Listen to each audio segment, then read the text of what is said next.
you are, and welcome to the Practical Prayer Podcast pre-show and recording session on New Thought Media Network. I am Bill, that's Carol, and we are gathered here today to record another episode of the Practical Prayer Podcast, which will get underway in a moment or two. And before we get into that, this is kind of the pre-show, the warm-up. We're going to get the audience feeling like y'all want to be involved in this. And so if you have a question or a comment or a prayer request, or just want to kibitz and throw your 2 cents in, then go ahead and do that in your in the feed, in the comments, and we'll be able to respond in real time. If you are watching the recording, then you can go to the website, which is bethelight.com, as shown right here, b-the-light.com. And there's a section for the Practical Prayer Podcast and a little button that you can press there to make the same sort of comment or request, etc. So today is Cinco de Mayo, so happy Cinco de Mayo to those of you who celebrate. And if you don't, it's still the 5th of May. Just like, it's like, do you celebrate the 4th of July? Well, yeah, it's the 4th of July every year. I don't have a celebration, but yeah, but it's still Independence Day. There you go. How are you, Carol? Absolutely wonderful. I love when that happens. Just amazing. I'm really eager to get into the meat of the conversation in the podcast today, because you came up with a topic that has been coming up a lot lately. Really? Yeah. Well, yeah, I mean, everybody's talking about this topic, and we get to talk about it in spiritual context because it's artificial intelligence. Which is what I was so anxious to get here, for Monday to get here, because just the just the name artificial intelligence, I said we gotta do something with this. It says a lot. Mm-hmm. It does. Yeah. For a while, I thought AI was artificial ignorance. Which is ignorance at warp speed, the speed of computers. Maybe, but I'm not sure. Yeah, don't know. All right. Well, I think we're just going to try and talk around the subject until we start talking about the subject. So let's start the podcast episode, and then we'll actually talk about it. Woohoo! A practical prayer is a prayer that works. These discussions between Reverend Bill Marchiony and Carol Lawrence dive into the details of how it works and how to work it. Reverend Bill is a New Thought minister and the author of Practical Prayer for Real Results. Your new life begins with a new thought.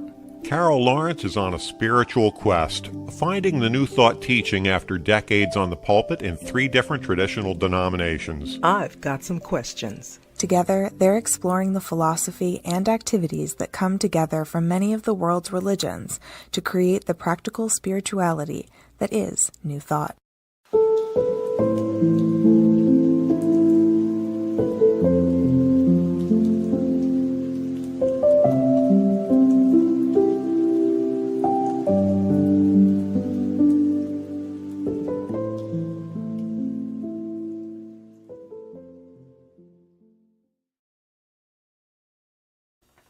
Welcome to the Practical Prayer Podcast. I'm Carol, here with Reverend Dr. Bill Marchiony. We are just looking forward to today's conversation. You were sitting there waiting for the recording session to come up so that you could talk about this. Like the kid on Christmas morning going, oh boy, oh boy, oh boy, oh boy. Yes. Well, it's about AI. AI, artificial intelligence. Yeah. And it's a lot going on these days, a lot. Mm-hmm. And I'm carefully, meticulously going through each thing and parsing out this and thinking about each one of them, because if you look at things as a whole, you'll just give up. Like this is we're all done. Yep. But with AI, I look at it historically.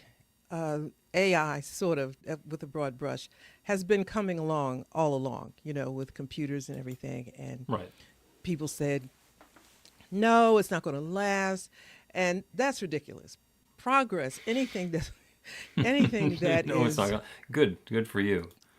Anything that has even a small p progress, it's going to happen because I think that that's the way the universe works, how life works. It just keeps moving and moving.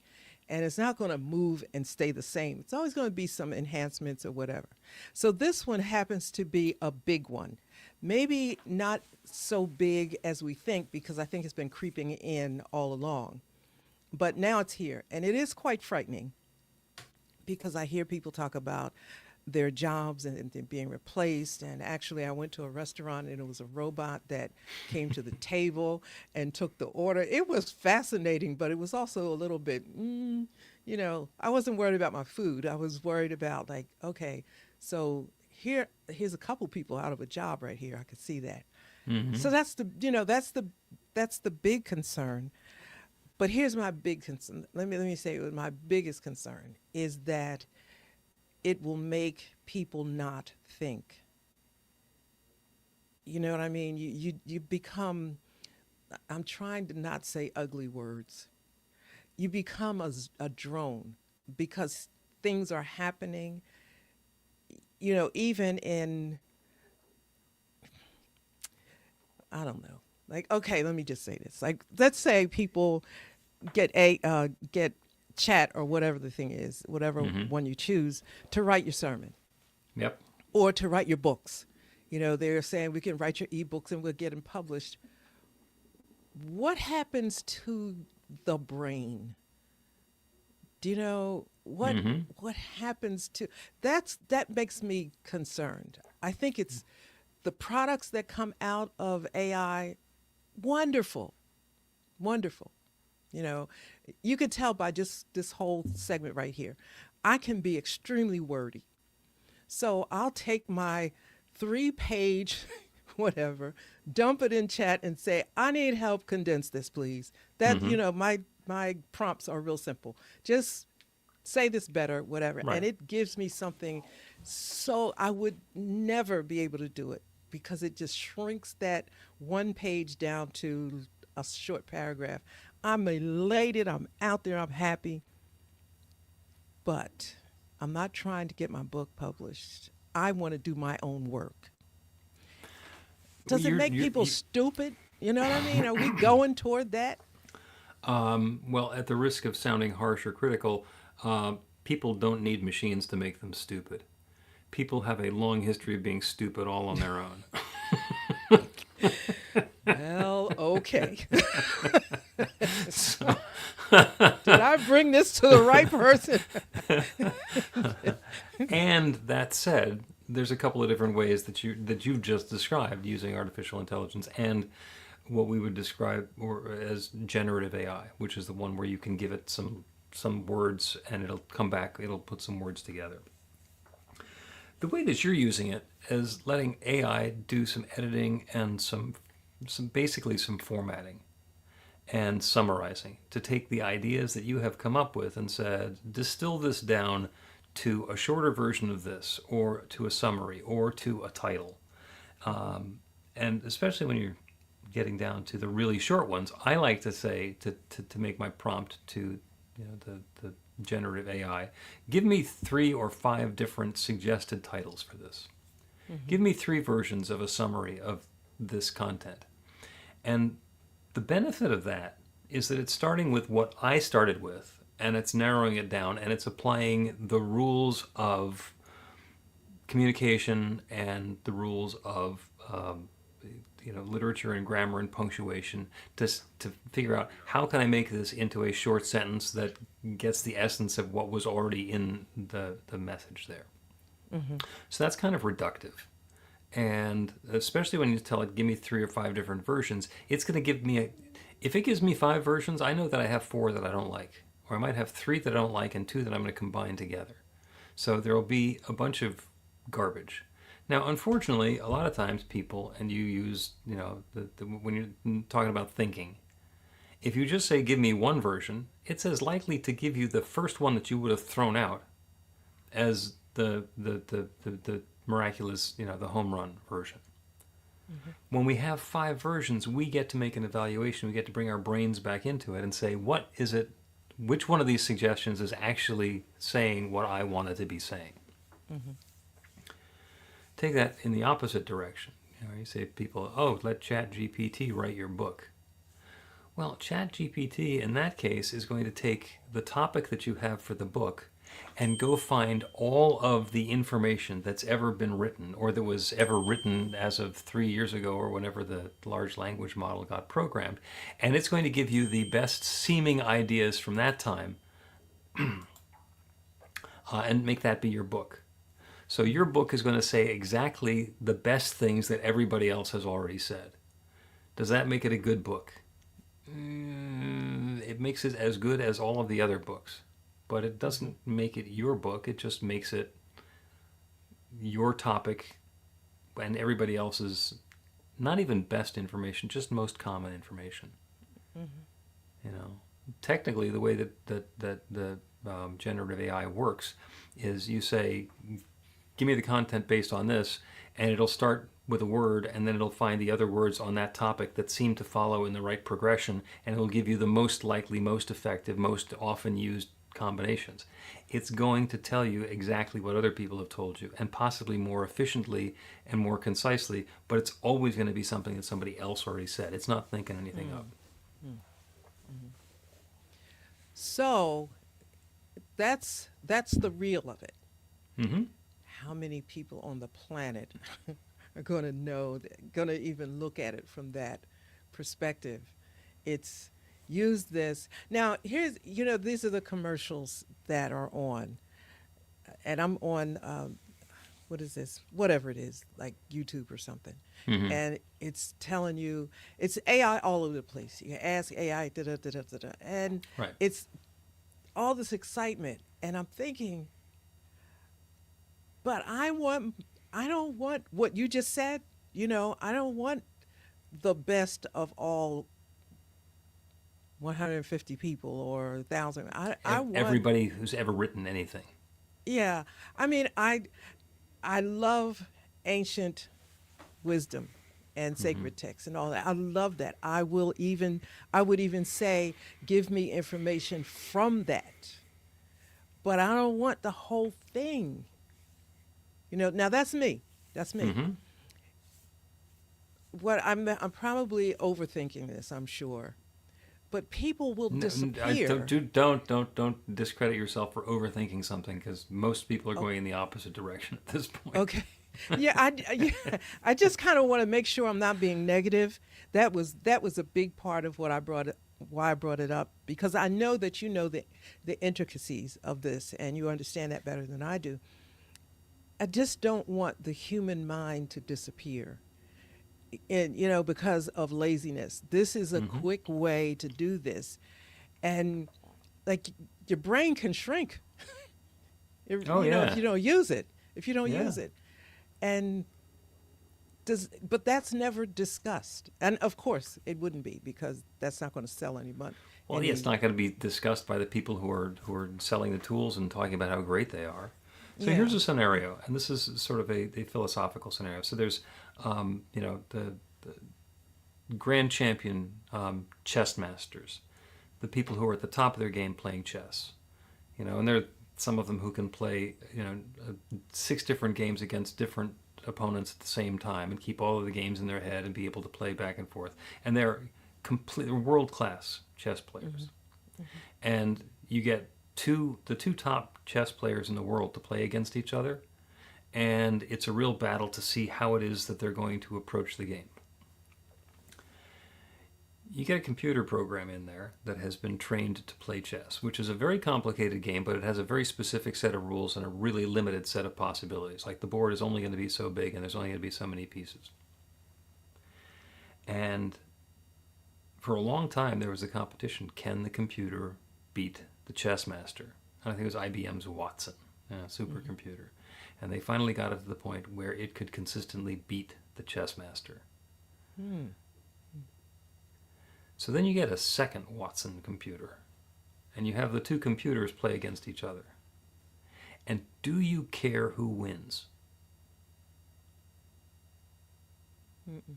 No, it becomes boring. Ho-hum. Yeah. So what? And I think the lesson in that is lost on most of us. Like, yeah, there's lots of work that AI can do. how important is that work? It's work that maybe people used to do. And I'll give you a perfect example. I was actually thinking about this today. So we're recording the podcast now, and I have a penchant for high quality audio and high production values. So when we started doing the podcast 198 episodes ago, I did the post-production myself, where I would take the tracks and I would mix them together and put the intro and the outro and the breaks and all the rest of that. And then I would go through and take out the extraneous noises, the ticks and the ums and the uhs and the delays and the rest of it. And it took a few hours to do each half-hour episode. We lost track of time. Now they're 45 or 50-minute episodes. And I had other things that I wanted to do. So I got a guy who I could send the voice tracks to, who would then produce it into the episode, and he would cut out the ums and uhs. And then he stopped doing that, and I found somebody else. And the current guy is taking the episode, and he's making the audio volumes mastered so that everything is matching and it sounds as good as it can, and he puts the intros and the outros and so forth on. But he doesn't take out the ums and the uhs. Well, every once in a while, as I'm listening through one of these before I put it on, it's like, oh, I'm saying a lot. So maybe I should go through and clean it up. And I can do that. I know how. It's a skill that I have. It's not a particularly good use of my time. And there are AI tools that you can take the recording and give it to the AI tool, and it'll take out the ums and the uhs. And I'm thinking, do I want to do that? And then it becomes a question of how valuable is that? How many people who are listening to the audio version of this podcast now are going to say, ooh, I'm going to stop listening if he says again. Or, wow, he really got rid of the ums and the uhs in this episode. There would be almost 15 seconds that would be added onto the length of the entire episode if the ums were still there. Is that going to make a difference? So if we can do something, does that mean we should do something? And where's the value of, first of all, being able to do it ourselves, of not having to spend the time doing it ourselves, and is it worth doing to begin with?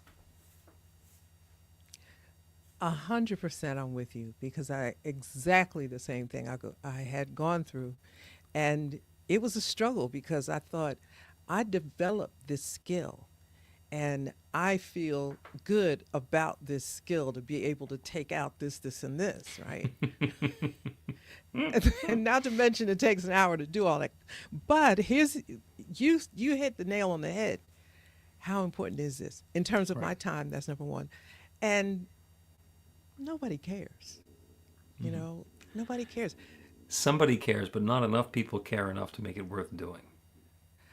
When long years ago, when you were taught how to make speeches, and you went to whatever the thing was, Toastmasters. I forget now. Yeah, and then whatever one every time you said somebody would ring a bell.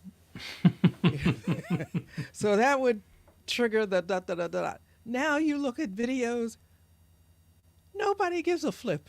It's yeah, it's okay. Yep.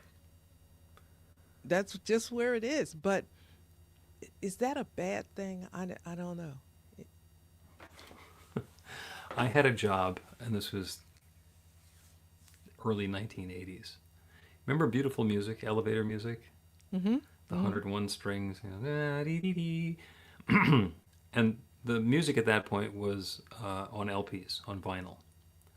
And so I had a part-time job working for a company that had a beautiful music service. So they would send the reels of tape around to whoever was going to be running the elevators or whatever it was. And the guy who I worked for, and I was part-time in the evenings, it was his job to put together the master tapes.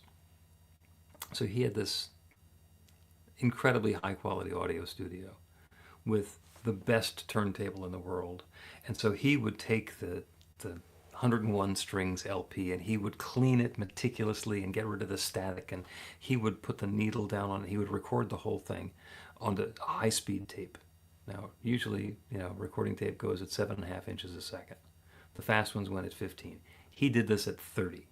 So it would go through an entire reel of tape, would like be 15 minutes, one of the big reels. And if you remember vinyl, every once in a while there'd be a crackle or a tick or a pop or something based on there's a little divot in the vinyl, and it's just the sort of thing that you're used to if you listen to vinyl. My job was to go play back the tape and listen for the ticks and the pops, and then go in with a razor blade and cut out the ticks and the pops, which was a little tiny piece of tape, maybe 1/4 of an inch long, that had the tick on it. And you could cut that out and it wouldn't interfere with the rest of it. And that was my job. And I got paid okay for it. Enough to make it worthwhile going there after my other job. And the question is, really? Really? How important was that? How many people are going to say, I'm getting off this elevator if there's another tick or pop?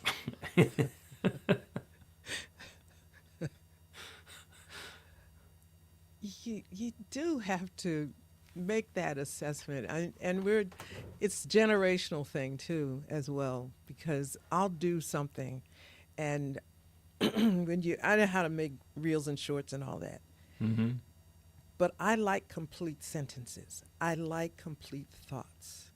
I like it to, so they got these new, it's AI, you put the thing in and it chops it all up, right? And it just puts, and your head is going this way, and you finish the sentences, bam, it's done, and you're like, what was the thought here? They didn't finish this, and I'm going nuts. Now, here's the thing. In terms of productivity, it's taken me all day, to get the thing done.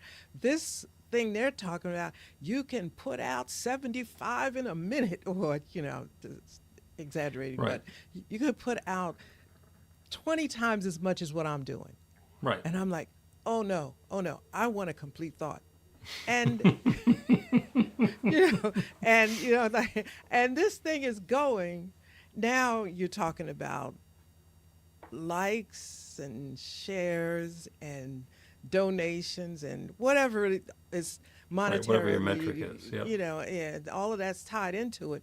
So here I am, standing in the dark ages talking about, but I want mine to be a complete thought.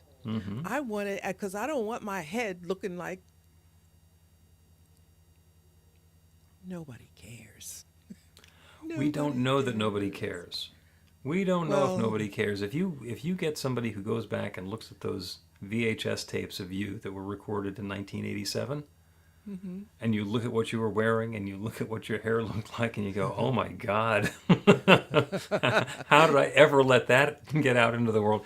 It may wind up being the same thing 5 or 10 years from now. We don't know.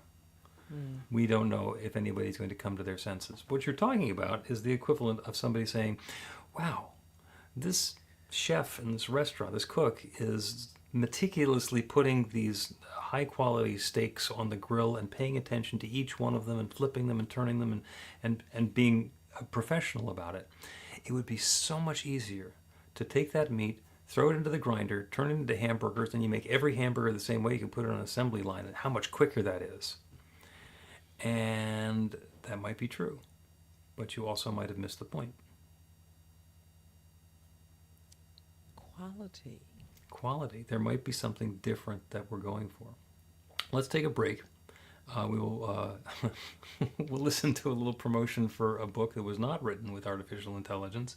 And when we continue, we'll talk about what happens when artificial intelligence creates a prayer. Learn to put practical prayer to work in your life. The steps are simple to learn and let you begin to get real results to create the life of your dreams immediately. Reverend Bill Marchiony's widely acclaimed book, Practical Prayer for Real Results, gives you a clear summary of the New Thought principles behind practical prayer and the series of easy-to-understand steps found in the most effective prayers from religions and spiritual practices all over the world and throughout history. Practical prayer is not a replacement for your religion or practice. It's a technique to make the work you do in consciousness even more effective. The book includes 40 prayers on various topics that you can adapt as needed and use as your own. Practical Prayer for Real Results is available in paperback, Kindle, and audiobook on Amazon or at b-the-light.com. That's b-the-light.com.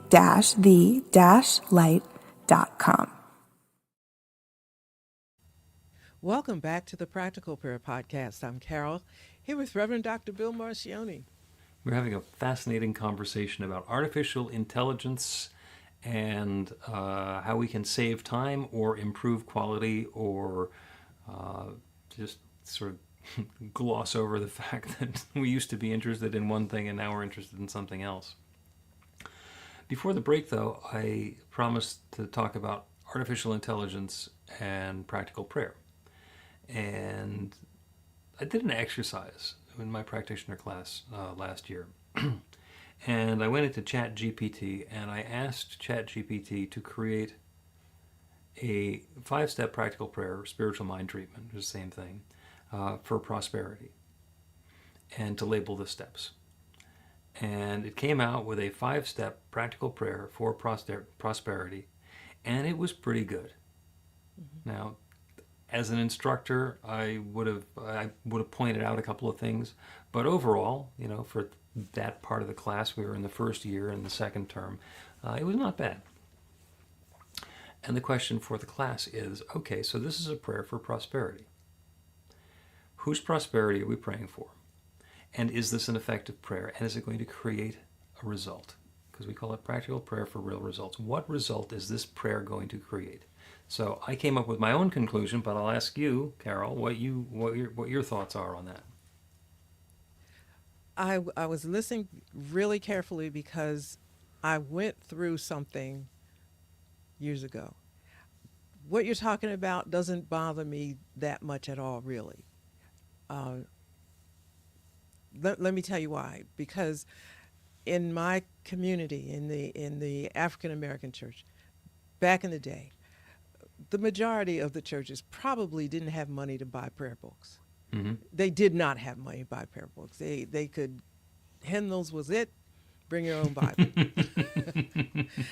So fast forward to when I got to seminary, which was really, because I went to seminary in my 40s. So this is really far. Anyway, I went to a service and they handed me a prayer book. And I'm on the program, and this is like, we're getting ready to go in, and they said, you do the prayer, here's the book. I didn't know what the heck to do with the book. I had never seen a prayer book in my life. I didn't know that there was such a thing. Mm. And to me, it was incredibly inauthentic and just ungodly. What? We're going to get this out of a book? What, are you crazy? That's right. because in my tradition, you pray from your heart. You better, yep. And that's what and I'm thinking, I can't with any dignity whatsoever stand in front of and read this out of a book. And okay, so let's get past that experience. Did you read it out of the book? No, I didn't. I was so upset. I knew that you weren't going to. Well, I felt forced, but the person in charge ran interference and said, don't worry about it, just do it your way. And I did it. Okay, I did it my way. But that bothered me because there was this book, how I had to deal with this. It wasn't going to go away. It was a reality. The only place that didn't have prayer books were in poor churches. And I'm looking at a whole different new world now. And I had to come to some thing about it. So I took the book and I read the prayers, and they were absolutely beautiful. Mm-hmm. Really beautiful. Took me a while because they were poetry first and then whatever. And I had to make all the whatever adjustments in my head and all that stuff. But they were absolutely beautiful. Now, to this day, no, I don't do a prayer book. But however, I wouldn't hesitate to reach for one if I wanted to. Right. Do you know what I mean? I don't have any. So it's the same thing, I think, with practical prayer. For me, that was an exceptionally difficult thing to learn. I think it was probably the biggest hurdle for me to make from religion to spirituality. It just was big. Mm-hmm. So now I'm on this side, so to speak, and I think, okay, I get it. I understand. This is no big deal. We can we can do this. So if the AI spews it out to me, they're words, but they're mine. You know, the the spirit, all of that is what I bring to it. Yep. Do you know what I mean? You have hit the nail on the head, and this is exactly the same conclusion that the class came to. Is what AI generated was a very effective series of words. It was very pretty, well put together, nicely structured, followed all the rules. It was basically a book quality version of a practical prayer. There was no spiritual energy in it. There was no consciousness in it whatsoever. This is just a series of words that can work. In order for that prayer to be effective, somebody has to read it and believe it. And it's not the words, and it's not even the reading that gives the prayer its power. It's the believing that those words are true that gives the prayer its power. And that's why I say, the Practical Prayer for Real Results book is 40 prayers, and it's very specifically, these are some that will serve as a starting point for you. These are nicely written and eloquent and thought out, and there's a little blank space in each prayer so that you can put in your own affirmation, because it's not the last word in the prayer. So if somebody's facing a surgical procedure and they want a prayer for a successful surgical procedure, you start with the one that's in the book. And then you go into exactly what the specifics are that you want to be experiencing in the surgical procedure.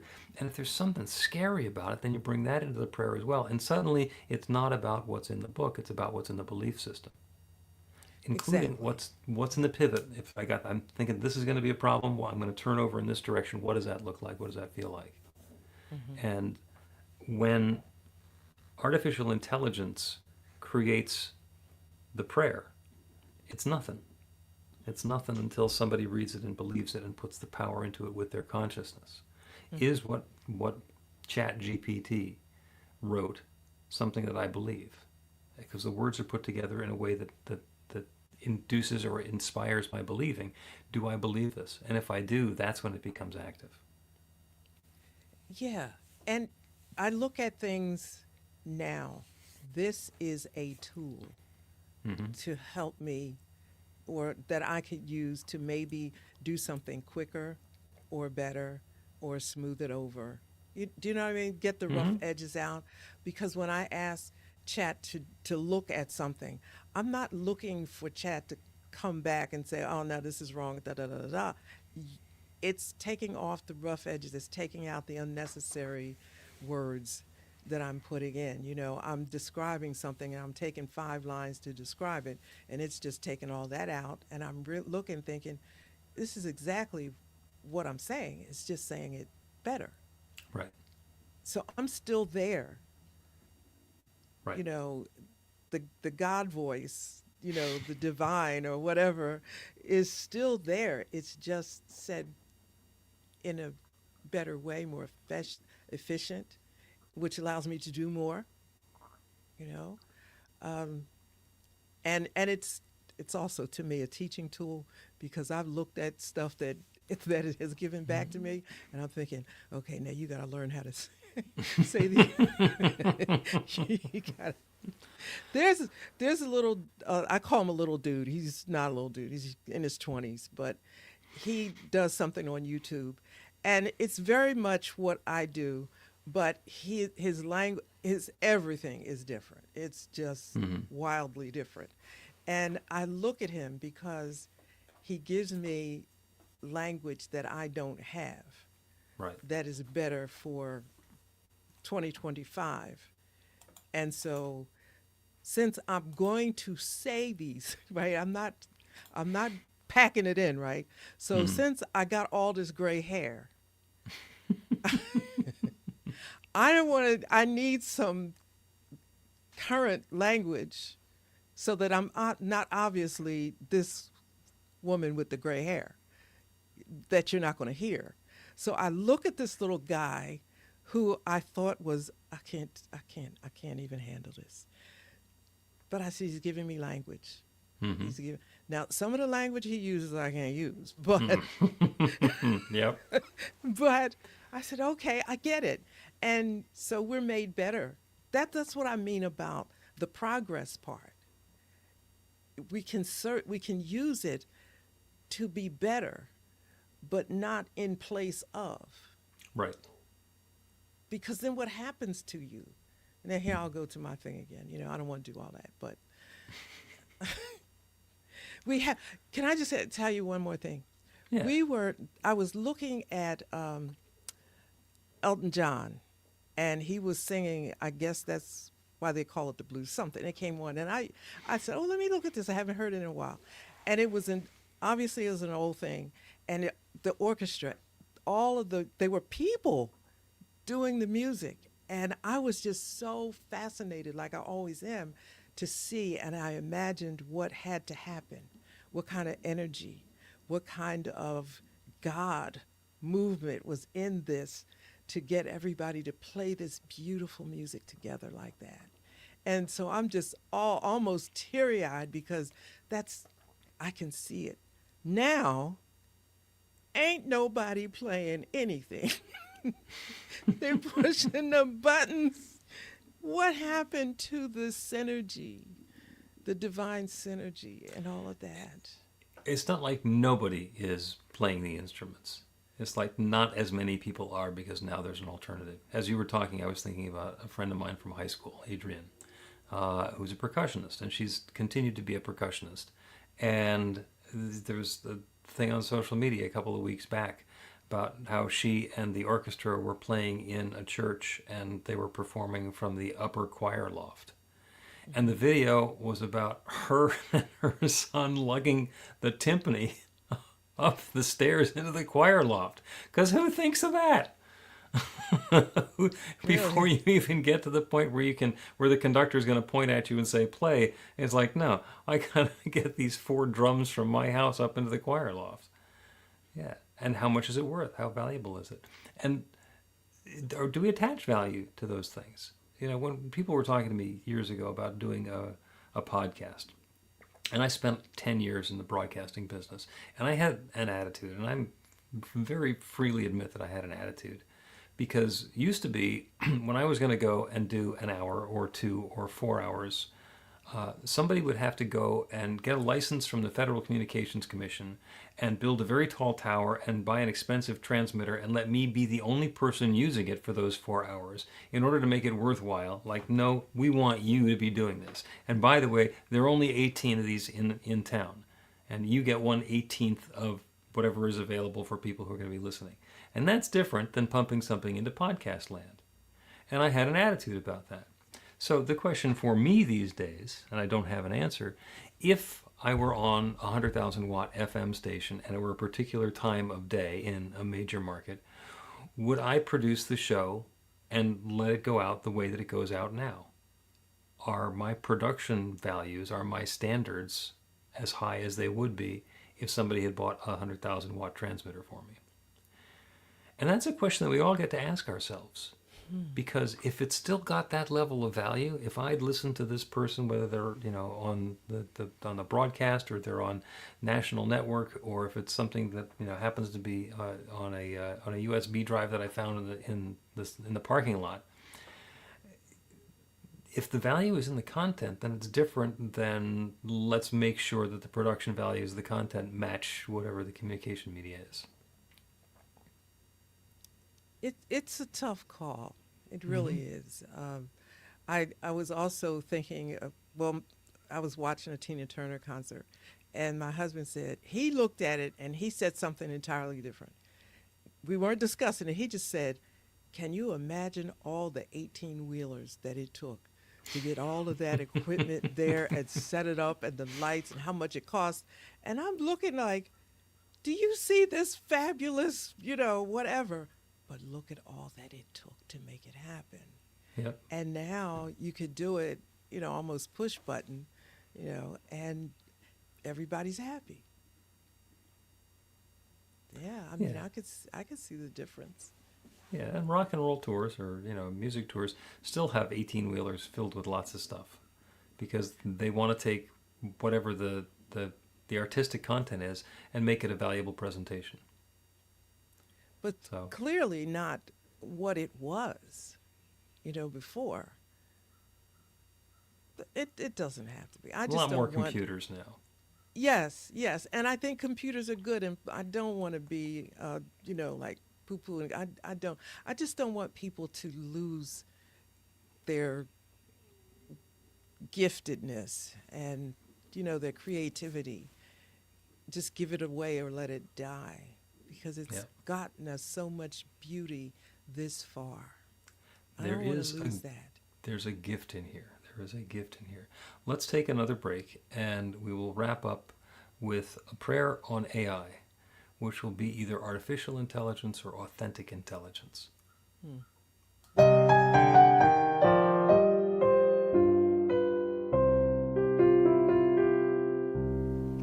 Are you ready to get results? Now, that's not a rhetorical question. Are you ready to get results? RUR2GR. That's actually the abbreviation for the steps in a practical prayer: recognition, unification, realization, gratitude, and release, with a couple of extra steps in there in case some doubt creeps in along the way. RUR2GR. This class is about the prayer technique that's common to all of the spiritual practices and religions in the most effective prayers that they have. And by effective, I mean that the prayer works. It actually creates a change in the experience of the person doing the prayer. It gets a result. We're going to begin with theory, and then we're going to take it into practice. By the end of the class, you will have your very own practical prayer that will help create transformation in your life.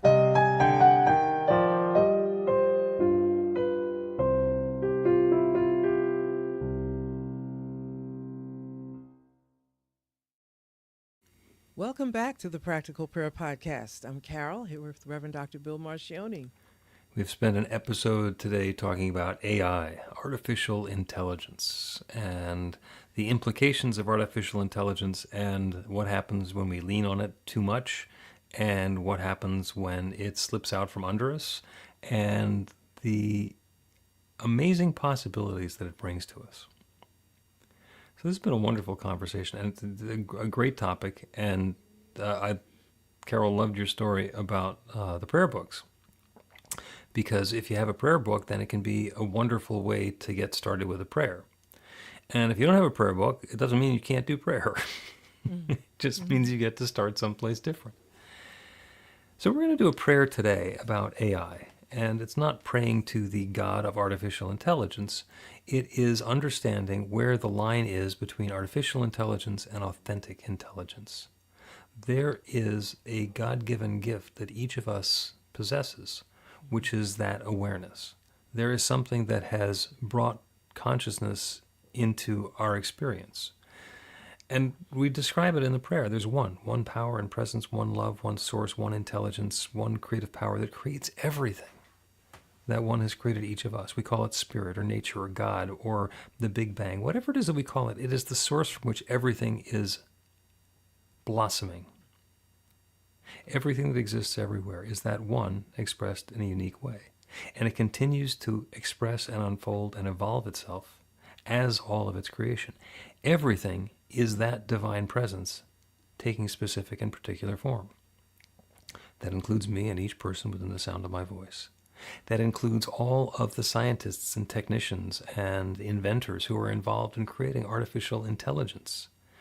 It includes all of the ideas and all of the content that is loaded into the artificial intelligence engines so that they have an understanding of human knowledge and experience and possibilities. And that artificial intelligence is a wonderful, valuable, uplifting tool that brings more good into our lives. And the key point here is that it brings more good into our lives. The authentic intelligence of understanding exactly when it is perfect to use the AI tools and when it is preferable to allow our own intuition and guidance and knowing without knowing why to be the influential factor.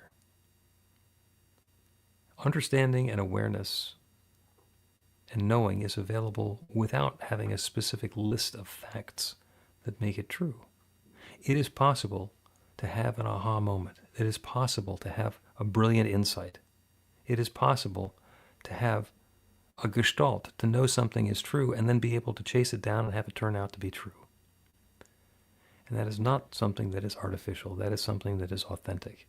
And that capability indwells each of us. So right now, I set the intention in this practical prayer for each one within the sound of my voice to being that authentic, intelligent self that we are. To be engaged in using all of the tools and all of the techniques and all of the offerings that are available to bring more richness and sweetness and goodness and uplift into our lives. And to do that which is ours. To allow the understanding, the insight, the ideas to bubble up and pour forth. There is no need to think that we are secondary or less than to the machinery that can think up answers more quickly than we can. And instead understand that the answers that we come up with are informed in so many, many different ways. And those understandings are ours. And by engaging with that and being the truth of that, we are inviting more and more goodness into our lives. And I'm grateful for it. I'm grateful for the good. I'm grateful for the way that it's showing up. I'm grateful for the authentic intelligence and the way that each of us is using these tools to bring more of that goodness into the world. And so with this deep feeling of thanks, I speak this word of intention, this word of conscious intention, and I release it into that same creative law that creates everything. And I know that this goodness is coming about now. And so I let it be. And so it is. The Practical Prayer Podcast with Reverend Bill Marchiony and Carol Lawrence is a production of BeTheLight.com. be-the-light.com. Where you can find more information about practical prayer for real results. Our theme is by Music of Wisdom.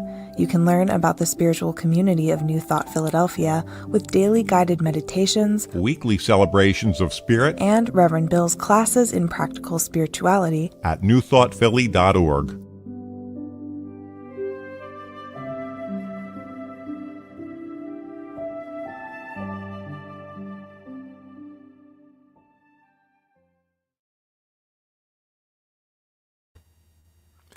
That is episode number 198 of the Practical Prayer Podcast. Thank you, Carol.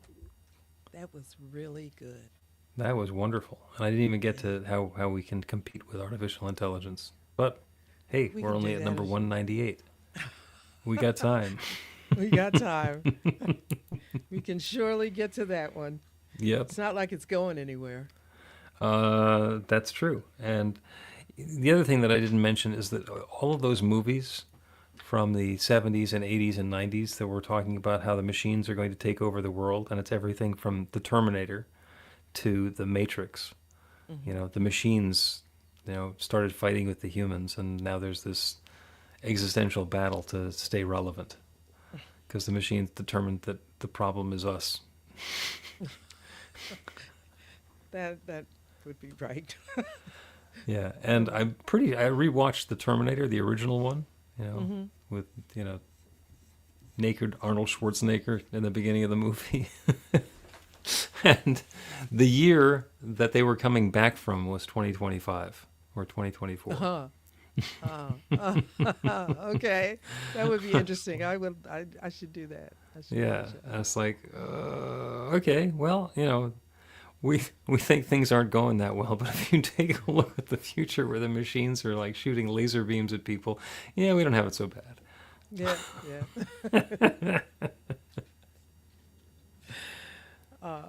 Okay. I loved your story about the prayer books. What do you mean a prayer book? I love it. I had never seen a prayer book. That was embarrassing to say that too, by the way. Because how could you not see a prayer book? But I understand it. Where I came from, that was unheard of. Was it unheard of? But was it unheard of because it was not holy, or y'all broke, you can't buy them? Actually, it probably came out because it was unnecessary. Because if it turned out that they were that important, then the congregations that didn't have them would have figured out a way to get them. Or to mimeograph them. That's a nice way to look at it. I'm going with the fact that a lot of people didn't even know they existed. I didn't. They were I unnecessary. You didn't need them to make a good prayer. No, I didn't. But I didn't know that I had an option either. And you did not have an option, did you? Up until it wasn't. you found it out wasn't later that you there. had an option, but while you were learning it, you didn't have an option. It's like, Right, yeah, this is but how you do it. Let's go. that's right. But I don't know if the powers that be, that's what I'm saying, whether they knew, I don't know. In in the church that I grew up in, now I didn't come up in a really poor church actually. It was very large. It was 500 folks average. So that was the mega church of those days. Yeah. But there was none of that in there. You better come straight. Don't come up there with a piece of paper, reading it off, something that was written. No, that was not allowed. Right. But that's just the way, it's the mindset. It's the way it was. Maybe they did know about a prayer book. I didn't. That's all I'm saying. Well, yeah, and I'm sure somebody knew about the prayer book, and they decided we don't need these. Especially since we got 500 people here, that's going to be a lot of prayer books. That's all and we can Okay. barely, yeah. But it was an awakening. I think of that night, and I was so fortunate because I didn't want to make waves, and just say no, I'm not using this. So somebody was there, and they saw my face, and they probably knew what was going on, and they immediately intervened and made it okay for me. So I'm looking at that saying, Spirit had that person to intervene so that I came out okay and it was no big deal. And we talked about it later.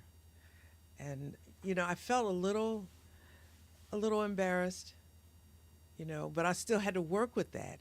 But that has helped me even with this, like the story you're talking about with your class. It's what exactly is this?